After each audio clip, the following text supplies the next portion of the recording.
ขบวนทีมงานของธิดาลาวกับอาจารย์ผู้ศรีวิไลเดินทางมาแต่ฝั่งไทยเกือบมาบ่ฮอดที่พักทั้งเวียงจันทน์เพราะว่าฝนตกหนักไฟตารถกะบ่ค่อยหุงสัวสิฮอดที่พักซัดเข้าไปจนว่าเดึกจนว่าดื่นมือนี่มีเป้าหมายไป2 สถานที่ในเวียงจันทน์แล้วก็จะทะลุไปฮอดเมืองเฟืองจุดที่สำคัญอีกจุดหนึ่งสบายดี FC แฟนคลับทุกทานมาพบมาพ่อกันอีกแล้วในคลิปหนึ่งทานผู้ชมขอยกย่ายไส้สวยออกจากเรื่องเล่าเกี่ยวข้องกับธิดาน้อยอาอายแห่งวงเสียงวีฮกเข้ามาสู่เรื่องเล่าของน้องธิดาลาวลูกสาวของคนทั้งสองฝากฟังแม่น้ำของทานผู้ชมมือเศร้านี่เห็นอาจารย์ผู้ศรีวิไลออกมาเฮ็ดคลิปทักทายสบายดีเล่าเรื่องการเดินทางค่อยก็ว่าอยู่มันคือมาซาแท้เดินทางจากสารคามมาเวียงจันทน์นี่ปกติมันบ่ซ่าปานนี้นะว่าซั่นเด้มาฮอดด่านทางหนองคายกำลังสิเข้าด่านฝนกระตกไฟตารถก็บ่เห็นเนาะบ่แม่นว่าไฟตาดับได้ไฟตามีแต่ว่าไฟตามันบ่หุงบ่แจ้งดีภาษาบ้านเฮาแล้วก็มาต่อคิวอยู่ทางด่านพอด่านหนองคายเป็นด่านนำเบอร์1ของด่านไทยลาวและคนนครหลวงเวียงจันทน์นี่โอ้ยข้ามไปแต่ละมื้อนี่ รถบ่จักกี่พันคันคนบ่จักกี่หมื่นคนที่เที่ยวข้ามไปซื้อเครื่องซื้อของเฮ็ดให้รถติดยาวเหยียดข้ามมาฟังลาวคิดว่าสิบ่มีฝนว่าซั่นพอผู้ว่าโอ้ยเม็ดฝนบ่เป็นซ้ำกำปั้นพุ่นติแล้วว่าใหญ่แท้ใหญ่ว่าโป๊กเป๊กโป๊กเป๊กมาใส่มื้อนี้ไฟตารถก็บ่หุงดีไฟตารถบ่หุงดีนี่พากระแสฝนนี่บ่เห็นได้สิเห็นประมาณดำเม็ด2 เม็ดนี่ก็เลยพากันคืบกันคานมาทีแรกว่าสิไปเซอร์ไพรส์พอเต้ของธิดาลาวว่าซั่นเด้เพิ่นมีห้านอาหารแต่ก็ไปบ่ฮอดพากันคืบคานซอกหาที่พักจนบ่ฮอดที่พักตอนเท่าไหร่4 ทุ่มซั่นวะ4 ทุ่มเป็นภาษาลาวมันเท่าไหร่10 โมงบ่เบิ่งคัน5 ทุ่มนี่คือเที่ยงคืนบ่5 ทุ่มนี่11 โมงคืนประมาณ10 ถึง 11 โมงเลยฮอดด่านทั้งที่ด่านอยู่หนองคายนี่น่ะมหาในตัวเมืองนครหลวงเวียงจันทน์20 ปลายกว่ากิโลได้ขี่รถเป็นชั่วโมง2 ชั่วโมงพุ่นน่ะทุกคนแต่ว่าทางดีเส้นนั้นทางดีบ่เปื้อนบ่เปื้อแต่ว่าฝนตกหนักรถไปบ่ได้ดีเนาะทางเพิ่นก็อุ้ยยังดีที่ว่าน่าจะเป็นพ่อเต้บ่ฮู้ข่าวแล้วก็เลยมาซื้อของอยู่ของกินมาส่งให้อยู่โรงแรมบ่ฮู้ว่าเพิ่นพักอยู่แถวใดท่านผู้ชมก็อยากไปหาอยู่เห็นทางอาจารย์ผู้เพิ่นเว้าอยู่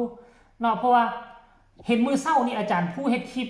เบิ่งคือเขตเราอยู่คือฝนบ่ตกแต่ว่าบัดเขตค่อยอยู่นี่ฝนยังตกอยู่นะทุกคนนี่เบิ่งน้ำยังห้องอยู่เห็นบ่น้ำเจนี่เห็นบ่นี่ปัจจุบันนี้ยังตกมอกแมบอยู่เลยทุกคนฝนยังตกอยู่นี่นะสมัยก่อนนี่ฝนตกทั่วฟ้าบาดเดี๋ยวนี้มาฝนตกห่างกันไปเป็นกิโลอยู่พุ่นบ่ตกอยู่พี่ตกก็มีคันว่าฝนบ่ตกนี่สิขี่มอไซค์ห้างไปหาเพิ่นอยู่ทั้งเวียงจันทน์โอ้ก็เป็นห่วงอยู่เด้คันว่าไปถ่าย MV นี่นะคันว่าฝนตกนี่สิเฮ็ดได้ถ่าย MV นี่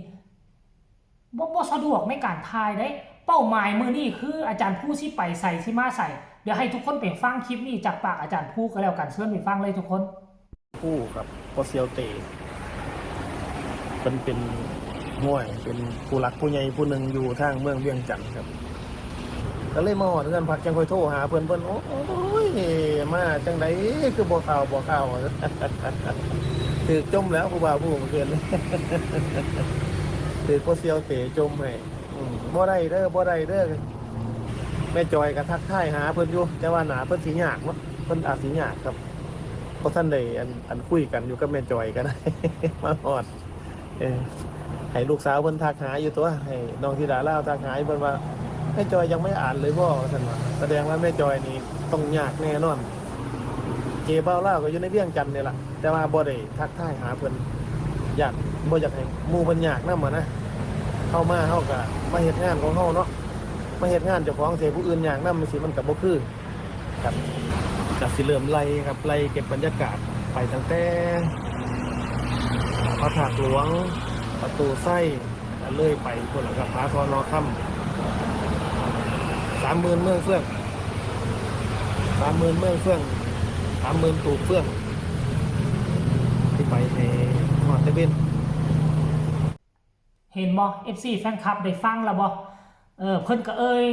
ถึงซื้อเจเบาเล่าอยู่ก็รู้สึกดีอกดีใจที่เพิ่นบ่ปะบ่ทิ่มบ่ลืมกันเนาะท่านผู้ชมเพราะเฮาก็เป็นช่องน้อยๆช่องนึงช่องน้อยๆคันสิว่าละอาศัยมาเกาะกระแสเพิ่นก็ว่าแม่นบ่เฮาบ่เคยปฏิเสธเลยมาเกาะกระแสที่ดารามาเกาะกระแสบ้านศรีวิไลเกาะกระแสอาจารย์ผู้ศรีวิไลก็เอิ้นว่าน้ำเพิงเฮือเนาะเสือเพิงปลามันต้องมีการเกื้อหนุนกันและกันศิลปินที่โด่งที่ดังคันบ่มี FC แฟนคลับคันบ่มีช่องต่างๆคอยช่วยพักช่วยดังก็ยากที่จะโด่งจะดังแล้วช่อง YouTube ก็คือกันคันถ้าหากว่าบ่มีกระแสที่ให้เกาะบ่มีกระแสที่ให้เล่นก็ยากคือกันที่ช่องจะเติบโตท่านผู้ชม FC แฟนคลับเนาะ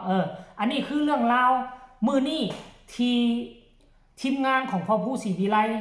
จะเฮ็ดอีหยังแน่อันที่1ก็ไปพระธาตุหลวงเวียงจันทน์ก่อนไปถ่าย MV อยู่หั่นแล้วก็สิไปประตูไส้พระธาตุหลวงเวียงจันทน์กับประตูไส้นี่เส้นทางเดียวเลยตรงไปหากันเลยคันบ่มีต้นไม้ใบหญ้านี่อยู่ธาตุหลวงสามารถแนมเห็นประตูไส้ได้ซึ่งห่างจากกันนี่บ่ฮอดกิโลบ่ทุกคนสิประมาณกิโล1กิโลปลายแหละกิโล1กิโลปลายนี่แหละมันบ่ได้ไกลกันอยู่เส้นเดียวกันเลยเนาะมันมีถนนซื้อเข้าไปหากันเลยออกจาก2สถานที่นี่แล้วก็สิมุ่งหน้า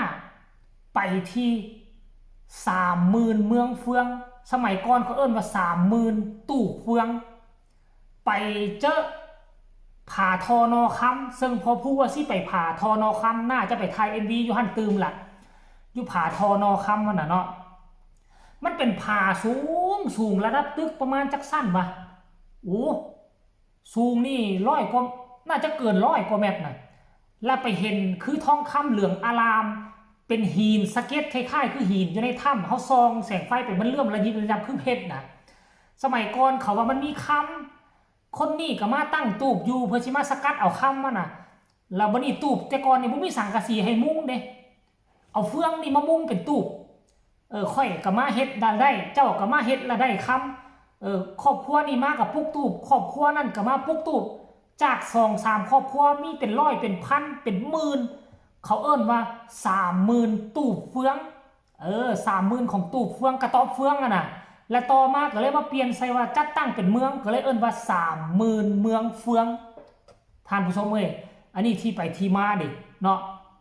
เป็นสิ่งที่มีมนต์ขลังทุกมื้อนี้เฮาไปเฮาก็ยังเห็นอยู่มันเป็นคือบานประตูน้อยๆแล้วก็เป็นเฮาเห็นคล้ายๆคือทองคำมันแหละบ่มีผู้ใดขึ้นไปจับไปบ่ายบ่มีผู้ใดขึ้นไปพิสูจน์ว่ามันแม่นแท้บ่หรืออาจจะเป็นหินอ่อนเลื่อมอะไรนะครับซื่อๆอันนี้เฮาบ่ฮู้ท่านผู้ชมอันนี้บูฮานนาการเพิ่นเว้ามาไว้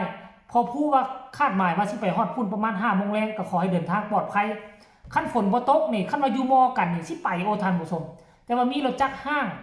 คันนึงฝนกระตกแล้วบ้านของเจเบาลาวห่างจากในเมืองไป32 ลัก32 ลักอยู่ทางฝั่งลาวนี่บ่คือฝั่งไทยเด้ไปยากท่านผู้ชมเนาะฝนตกก็ขอโทษหลายๆกับอาจารย์ผู้กับทีมงานที่บ่ได้ไปพบไปพ้อกันเด้อก็ขอให้เดินแม่นแล่นสะดวกการถ่ายทำก็ได้ให้ปลอดฟ้าปลอดฝนให้เดินทางปลอดภัยไปฮอดเมืองเฟืองเดี๋ยวสิขอติดตามเฮ็ดคลิปทำข่าวแบบเก่าแบบเดิมคือเก่าเหมือนเดิมเนาะ